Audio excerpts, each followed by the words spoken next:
Hello guys, আসসালামু আলাইকুম।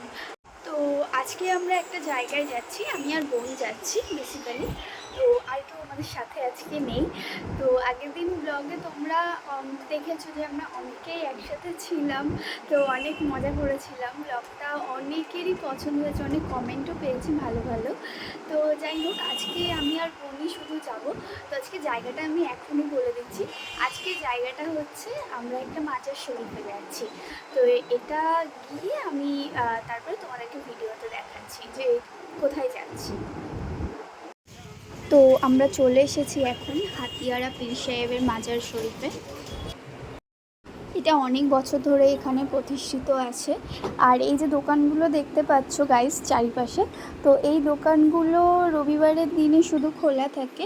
তো তোমরা যদি কখনো কেউ আসতে চাও তো রবিবার দেখে তোমরা এসো, কারণ এই দোকানগুলো খোলা থাকে। তো তোমরা এখান থেকে চাদর, ধূপ সব কিছু তোমরা কিনতে পারবে, কিনে মাজার শরীফে তোমরা সেগুলো দিতে পারবে। আর নর্মাল ডেতে তোমরা যদি আসো তাহলে এগুলো বন্ধই থাকে, এরকম কখনো তোমরা খোলা পাবে না। নর্মাল ডেতে এগুলো বন্ধই থাকে। আর মাজারটা এরকম দেখতে। তো আমরা বেসিক্যালি যে দিনগুলো ফাঁকা থাকে ওই দিনই আসি, কারণ কি অত ভিড় জায়গা ভালো লাগে না, পছন্দ না। জানো তো এখন তো একা একা আসি, মানে আমি আর বোন চলে আসি বা আমি একা চলে আসি। কিন্তু আগে যখন মানে ছোট ছিলাম তখন বাবার সাথেই প্রায় এখানে আসা হতো। আর বিশেষ করে ওই দিনগুলোতে পরীক্ষার আগের দিন বা রেজাল্টের আগের দিন, ওই দিনগুলোতে এখানে এইভাবে আমি আসতাম প্রে করার জন্য। হাতিয়ারের মধ্যে এই একটাই মাজার আমার এখানে জানা আছে। তো এখানে আসলে না মনটা কেমন শান্তি শান্তি হয়ে যায়। তো আমাদের প্রে করা হয়ে গেছে, এবার আমরা ব্যাক করছি। ভিতরে অনেক ভিডিও ক্লিপস আমি নিতে পারিনি।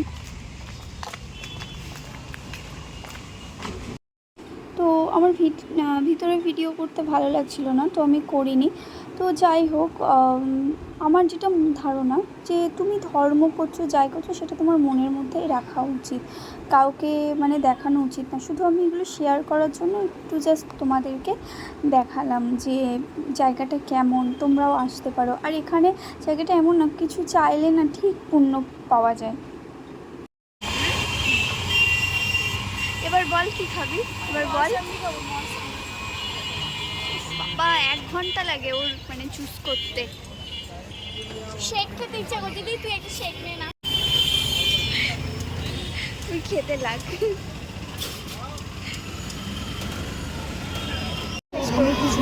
আমার নাটক করছিস বেশি না কিন্তু, বেশ বেশ এবার আমার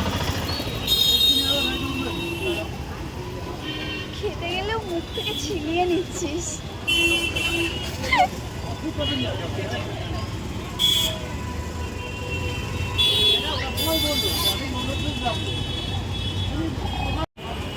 কি বল? ওই দাদাটাও হাসছে যে আনার মানে বলছিল তুই কত হ্যান্ডসাম, আমি সেটাই দিচ্ছি। মানে কেমন লাগছে আর কি।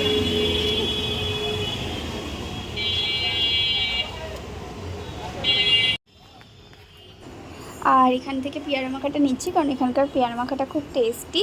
তো বোন বললো কি দিদি তাহলে নিয়েই নে, তুই আর আমি একটু বাড়ি গিয়ে খাবো। আর ভাইও আছে বাড়িতে, তো ও খেয়ে নেবে। সত্যি কথা বলতে কি জানো তো, এখন না মানে অভ্যাস হয়ে গেছে বাইরে বেরোলে, বাড়িতে যদি কেউ থাকে তো তার জন্য কিছু একটা নিয়ে যাওয়া, মানে এটা একটা অভ্যাস হয়ে গেছে। এমনকি আমার ভাই যদি আমি যদি বাড়িতে থাকি, আমার ভাই যদি বাইরে কিছু খায় তো ও আমার জন্য নিয়ে আসে। আমার বোনও সেম, ও যদি বাইরে কিছু খায় তো আমাদের জন্য নিয়ে আসে। মানে আমাদের এরকম একটা বন্ডিং হয়ে আছে। কেউ কিছু বাইরে মানে একা কেউ খেতেই পারে না, যে যাই খাক না কেন অল্প হলেও সে বাড়িতে সেটুকু নিয়ে আসে। তো এখানে আমার নেওয়া হয়ে গেছে পেয়ারা মাখাটা, আমি পেমেন্ট করে দিচ্ছি। তো এবার আস্তে আস্তে বাড়ির দিকে এগাবো।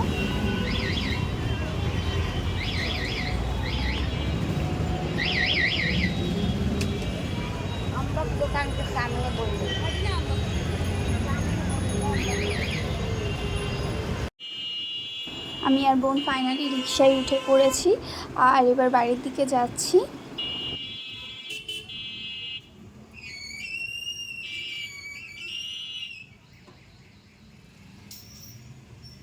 আর আর কালকের ভিডিওতে আমি অনেক ভালো ভালো ভালো ভালো কমেন্ট পেয়েছি, তার জন্য অনেক অনেক অনেক অনেক থ্যাংক ইউ তোমাদেরকে। তোমাদের জন্যই মানে আমার ভিডিও করতে নিজেরও খুব ভালো লাগছে। আর তোমরা যদি আমাকে এইভাবে সাপোর্ট করো তাহলে আমি ঠিক মানে আরও এগিয়ে যেতে পারবো। আর যাই হোক, আজকের জন্য ভিডিওটা আমি এখানেই এন্ড করছি। আর বেশি বড় ভিডিও আমি আজকের জন্য করছি না, ঠিক আছে? যদি আজকের ভিডিওটা তোমাদের ভালো লেগে থাকে তাহলে একটু লাইক, কমেন্ট আর একটু অনেক অনেক শেয়ার করে দিও, যাতে আমার একটু সাবস্ক্রাইব হয়ে যায়।